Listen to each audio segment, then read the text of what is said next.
Sudah akhiri perseteruan, Denise Charyesta dan Uya Kuya kini berdamai, unggah foto bareng keluarga. Selebgram Denise Charyesta sempat berseteru dengan artis Uya Kuya hingga menjadi perhatian publik. Namun, keduanya telah mengakhiri panasnya perseteruan. Kedua belah keluarga telah saling melakukan permintaan maaf pada Juli tahun 2021 lalu. Terbaru, Denise Charyesta membagikan foto kebersamaan antara ia dan keluarga Uya Kuya.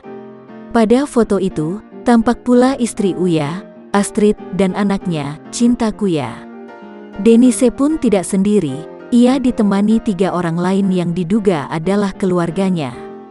Potret itu dibagikannya lewat akun Instagram @DeniseCharyesta pada Sabtu, tanggal 14 Agustus tahun 2021. Kalau orang yang baik apapun masalahnya, akan selalu berujung dengan hal yang baik, tulis Denise menyertai unggahannya itu. Foto serupa rupanya juga dibagikan oleh Astrid Kuya di Instagramnya. Akan selalu ada orang baik di sekitar kita, bila tak kau temukan, jadilah salah satu di antaranya, tulis Astrid sebagai keterangan foto. Kedua pihak yang telah berdamai itu kemudian memperlihatkan keakraban mereka.